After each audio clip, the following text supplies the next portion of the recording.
Hello guys. അപ്പം ഇന്ന് നമ്മൾ വോട്ടിങ്ങിന് ആരാ ഫ്രണ്ടിൽ നിൽക്കുന്ന കാര്യം സംസാരിക്കാൻ വേണ്ടിയാണ് വന്നത്. അപ്പം എനിക്കൊരു കൂട്ടുകാരൻ അപ്ഡേറ്റ് തരുന്നുണ്ട് ഒരു സൈഡിൽ കൂടെ. പിന്നെ എൻ്റെ ഒരു ഫ്രണ്ട് ഉണ്ട്, ഒരു ഗേൾ ഫ്രണ്ട്. അവളും ഒരു സൈഡിൽ കൂടെ എല്ലാം സെറ്റ് ചെയ്ത് തരുന്നുണ്ട്. ഈ പറയുന്നത് ഈ വിഷയം കാര്യങ്ങളൊക്കെ പുള്ളിക്കാരി തരുന്നത്. അപ്പം ഫ്രണ്ടിനോട് പറഞ്ഞപ്പം ഇവിടെ വോട്ടിങ്ങിൻ്റെ കാര്യമൊക്കെ ഞാൻ സെറ്റ് ചെയ്ത് തരാം, ഞാൻ വിളിച്ച് കറക്റ്റായിട്ട് മീൻസ് അവനൊരു ഇതുണ്ട്, ആ വലിയ ഒപ്പിച്ച് തരാമെന്നൊക്കെ പറഞ്ഞ് ഇപ്പോൾ സാധനം കിട്ടി. അപ്പോൾ അതിനെക്കുറിച്ച് നമുക്ക് ജസ്റ്റ് ഒന്ന് സംസാരിക്കാം. ഫസ്റ്റ് നിൽക്കുന്നത് ജാസ്മിനാണ്. ഇന്നലത്തെ എപ്പിസോഡ് അഭിഷേകനായിരുന്നു മുൻതൂക്കം. പിന്നെ ജിൻഡോ ആയിട്ടുള്ള വിഷയങ്ങളും കാര്യങ്ങളൊക്കെ വന്നപ്പോൾ എനിക്ക് തോന്നുന്നത് ജിൻഡോ ഫാൻസ് തിരിച്ചു കുത്തിയായിരിക്കും. അതിന് മുമ്പ് വരെ അഭിഷേകമായിരുന്നു. സെക്കൻഡ് വേറെ ആരുമല്ല, അഭിഷേക് തന്നെ. പിന്നെ ടിക്കറ്റ് ടു ഫിനാലെയും കാര്യങ്ങളൊക്കെ പുള്ളി നൈസായിട്ട് അങ്ങ് തൂക്കിയിട്ടുണ്ടായിരുന്നു. അടിപൊളി പെർഫോമൻസും കാര്യമായിരുന്നു. 10 ടാസ്ക് 9 ഒതുക്കി. ഓക്കെ. തേർഡ് ഞാൻ ഷോക്കാകുമെന്ന് പറഞ്ഞാൽ ശ്രീതു ആണെന്ന് പറയുമ്പോൾ അത് അർജുൻ്റെ ഓട്ടാണ് മൊത്തം. ശ്രീതുവും പിന്നെ ശ്രീതുവിൻ്റെ ഓട്ടവും ഉണ്ട്. പിന്നെ ആ കോമ്പയാണല്ലോ എല്ലാവർക്കും ഈ വട്ടത്തെ ട്രാക്ക് എല്ലാവർക്കും അങ്ങോട്ട് സെറ്റായത് അവരുടെ ഒരു വൈബായിരുന്നു. ഓക്കെ. അപ്പോൾ ഫോർത്ത് ആരുമല്ല, ഋഷി ആയിരുന്നു തേർഡ്. പിന്നെ ശ്രീതു കയറി. ഓക്കെ. ഋഷി ഗെയിം നല്ല രീതിയിൽ കളിച്ചായിരുന്നു. അവനൊക്കെ ഇൻഡിവിജ്വലായിട്ട് കളിക്കാനാണ് കൂടുതലും നോക്കിയത്. വന്ന സമയത്ത് ഋഷിയല്ല സത്യം പറഞ്ഞ് ഇപ്പോഴത്തെ ഋഷി. എന്തായാലും ഒരുപാട് ഇമ്പ്രൂവ്മെൻ്റ് ഉണ്ട്. പിന്നെ 5th പൊസിഷനിൽ നമ്മുടെ നോറ. ഞാൻ ഈ നോറയെ എനിക്ക് 2 ദിവസം കൊണ്ട് നോറ കുഴപ്പമില്ലെന്ന് തോന്നുന്നുണ്ട്. കാരണം ഒറ്റയ്ക്കാണ് കളിക്കുന്നത്. എന്തൊക്കെ വന്നാലും അവർ ഒറ്റയ്ക്ക് നല്ല രീതിയിൽ കളിക്കുന്നുണ്ട്. അല്ലാതെ അണ്ണം പാസം തങ്കച്ചി പാസം ഒന്നും ഇല്ല.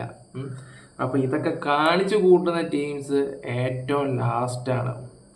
Secret agent Sai Krishna 6th position അദ്ദേഹമാണ്.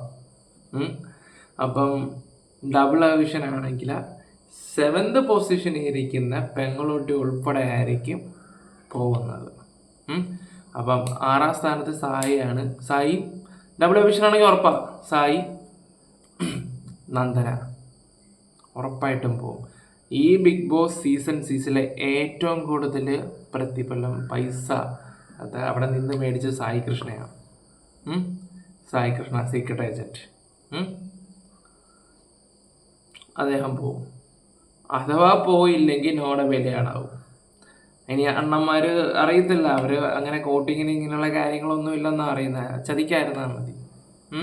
എന്തായാലും നന്ദന കൺഫേമാ പോയി. സായി അതിനകത്തുണ്ടെങ്കിൽ ചിലപ്പോൾ സായി വെട്ടിയെടുക്കാൻ ശ്രമിക്കും. എന്നിട്ട് അനിയത്തിക്ക് വേണ്ടി കൊണ്ടുകൊടുത്ത് അങ്ങനെ കുറച്ച് സെൻറ്റിമെൻറ്റ്സ് ഒക്കെ പിടിക്കാൻ നോക്കും. കാരണം പുള്ളി അതുപോലെ ചെയ്ത് വെച്ചിട്ടുണ്ട് പുറത്ത്.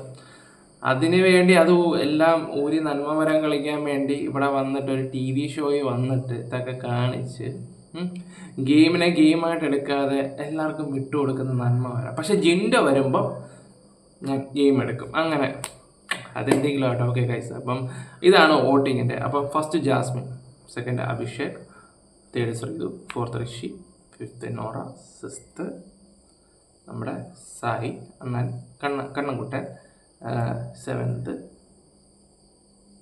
ആരായിരിക്കും പറയാൻ അറിയാമല്ലോ, നന്ദന. അപ്പോൾ ഗൈസ്, അപ്പം ഞാൻ ആദ്യമായിട്ടാണ് ഇത് ചെയ്യുന്നത്. അപ്പോൾ നമുക്ക് നാളത്തെ റിസൾട്ട് വരുമ്പം നോക്കാം നമ്മൾ പറയുന്നതിൻ്റെ കാര്യങ്ങൾ ശരിയാണോ തെറ്റാണോ. തെറ്റാണെങ്കിൽ ഞാൻ അതും കൂടെ വന്ന് പറഞ്ഞിട്ട് അവൻ്റെ അപ്ഡേറ്റ് ഞാൻ സ്വീകരിക്കത്തില്ല. Okay, thank you, bye, good night. Good night എന്ന് പറയാൻ പറ്റത്തില്ല, ഇവിടെ ഇപ്പം മോർണിംഗ് 6 o'clock എങ്ങാണ്ട് 5:30 6 o'clock ആറായി. എനിക്കിപ്പോൾ ഗുഡ് നൈറ്റ് ടൈമാണ്. Bye guys.